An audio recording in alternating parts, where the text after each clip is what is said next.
Hey folks, Scott Weingart here, and this is another episode of On Deeper Reflection.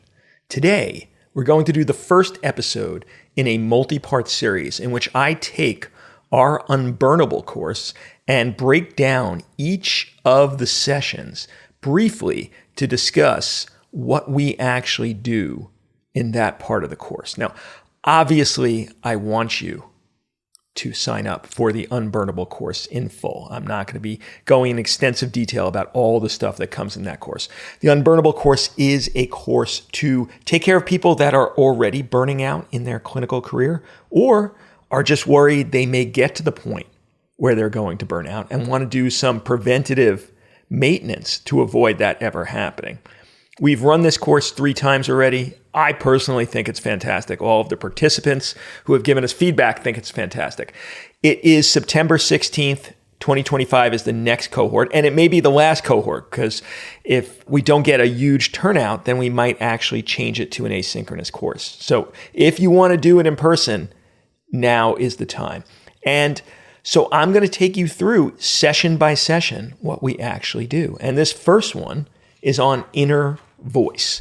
And it may be the most important session in the entire course because until people realize that they have an inner voice and that inner voice may be contributing to negativity in their lives, they're going to continue to have this huge source of sadness and bias towards how they see the world because they don't even know what's going on with their mental processes. So what do I mean by inner voice? We all have an inner voice. Now, if you don't think you have one, it's probably just a lack of recognition, a lack of awareness. Some people, when I tell them this, they're like, no, Scott, I don't have an inner voice. I just don't have it. Well, the way mental processes work is there's really 3, and you can knock it down to 2, but let's talk about the 3. There is inner auditory thought content, right? So that is classically what I would refer to as inner voice. It's actually like a little voice in your head saying things to you like, oh, that was a really dumb thing to say, or yeah, good job, or that one doesn't happen as often, right? Or, oh my God, this person thinks you're an idiot, or you're totally going to fail this intubation, right? And it's actually vocalized. Now, when people tell me they don't have an inner voice, I'm like, well, so what? You have a completely blank mind? You've achieved full enlightenment? And they're like, no, I'm thinking all the time. It's just not vocalized. And I'm like, all right, well, is it in the form of images? Because that's the second thought form that you'll have is visual imagery. And, a lot of people are more visually minded. And they might say, well, yeah, I have that sometimes, but that's not what I'm talking about. I just have thoughts. And I'm like, oh, well, what do you mean? Are they emotions? And this is the third type of thought form is emotion. Now, the reason I say maybe there's only 2 is emotion probably is embodied for the most part. It's really coming from outside of the brain and then feeding back to the brain and then appearing in your mind, in your mental space as kind of a tinge, a valence, a overarching quality that affects your thoughts. But for the most part, it's auditory or visual. Those are your 2 mental processes. And while the visual stuff may have a more prominent role in some, I think almost everyone still has what they would describe as non-visual thoughts, and they just don't label it as vocalization. But when you really break it down, the thought wouldn't be appearing in another way. They're just not recognizing that it is dialogue. The lack of language would take away so much of our thought processes. We wouldn't be able to really relate at the same level of intellectual complexity with the world. So it is a voice. And this has been studied in the cog-sci field, and that set of studies has concluded the same as what I'm portraying here, which is everyone has an inner voice. Now, the language of that inner voice is usually the language of negativity. That inner voice is usually speaking to most people as an inner critic, an inner judge, an inner perfectionist. And this makes sense from an evolutionary perspective. It makes sense that if you're doing great, your inner voice doesn't need to be very active. You're already doing what you're supposed to be doing. And then soon after, you basking in you doing well, you having happiness, you being complacent, then the inner voice kicks in as a negative bias to that because it doesn't want you complacent. It doesn't want you static. It wants you to go out and, again, propagate or stay alive, right? That's what our voice is built for us evolutionarily, unless you've been doing a lot of work in some honing of your mental processes such that the negativity is tamped down, the positivity increases. But for most, especially those experiencing burnout, it's that negative voice that takes prominence in the dialogue of that inner voice. Now, I mentioned some people are not even aware of it. And that's the first part of how we teach people to deal with a negative inner voice, an inner critic, is awareness. See, what happens is for most people, especially the ones in the throes of burnout, the inner voice is constantly running this dialogue, and you're not even aware that it's happening because you've kind of identified yourself with that. It's just like, well, no, there's no inner voice. That's just me. That's me feeling bad about the situation I'm in, right? But it's not. And the way I liken this, the analogy I give is it's like a demon on your back, but you don't know it's there. It's just kind of hanging there. It's got its claws in your shirt. It's hanging, and it's got its mouth right next to your ear, and it's just whispering all sorts of horrible things about what's going on with you at that moment.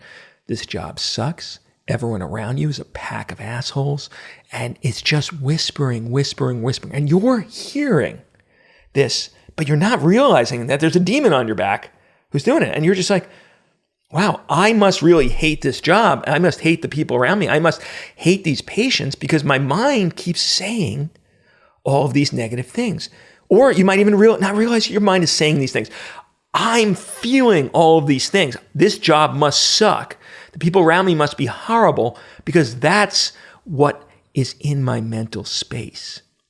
And the inner voice becomes the lens through which you see the world. And obviously, if you have a lens that's negatively tinged, then you're going to be unhappy with everything around you, even when it's not so bad, even when it's good. You're not going to recognize it because you're looking through crap-coated glasses. Well, that's what a negative inner voice is going to do. So we have to teach people that when you start feeling that way, it's like, oh man, I hate the job. Become aware. Is there an inner dialogue going on that is valencing how you're feeling right now? And almost always there is. And then that brings us to step 2, which is what is called in cognitive psychology, diffusion. Not diffusion like putting a gauzy sheet over a light, to make that light softer. That would be diffusion. We're talking DE-fusion, diffusion, as in taking this fused inner voice, which you think is part of yourself, that demon on your back you don't even know is there, and actually realizing that is not you. That is not your core self. That is a add-on. That is someone in dialogue with you. And since it's a dialogue, you could choose to regard or not regard those words. And so what we get is cognitive distancing. We take that demon off our back and we stick it in front of us. And now we could have a conversation because that voice is not us. That voice is a part of our brain, is creating it, but it's not our core. It is not our core identity. It doesn't represent our core values. Sometimes it's incredibly helpful. Sometimes that negativity will save our butt. Dangerous situation, it will actually have us do something to get us to safety. A situation where we might not have been as well prepared, it will tell us, hey, do some work, get better. It will actually warn us. This is a really sick patient. We're not taking it as seriously. Start regarding it the way it should be. So sometimes it's helpful. Most of the time it's not. So you get this cognitive distance, you put this demon in front of you, and now you ask yourself, is what it's saying helpful to me? Is what it's saying representing my core values and where I want to be? Or is it just making things worse? And if it's helping us, then we regard it. And if it's not, then we gently thank it because it's trying to do well by us. This inner voice is not trying to make our lives miserable. It's trying to keep us safe. It's trying to get us to do all the things we were built for on an evolutionary perspective. It's just not calibrated to 2025 or whenever you're listening to this. It was built thousands of years ago. So, as a result, you regard your inner voice the same way you'd regard a drunken buddy. Right? You get a drunken buddy, they're going to say all sorts of crap, but this is your friend. You don't want to go tell it to F off. What you do is you're like, oh yeah, totally, buddy. Absolutely. Let's get you some water. Come on, let's get you home. I'm going to drive, right? And every so often your drunken buddy may say something like, oh, I'm so happy you're my friend and you're the nicest guy in the world to me. All right, you can regard that. Yeah, me too. I think you're fantastic, right? But sometimes they're going to say dumb stuff, right? And then you know your buddy's drunk. You can't really regard it. It's not calibrated to the situation. Or think of your inner voice as a 5-year-old child, right? It's a toddler. It's going to say crazy stuff. Do you get angry at the toddler for saying crazy stuff? No, it's a toddler. But do you regard everything it says as truth and actually change your life as the result of it? No, you do not. It's a 5-year-old. Well, that's what your inner voice is. It's a drunken buddy. It's a toddler. And so if it's helpful, what it's saying, great.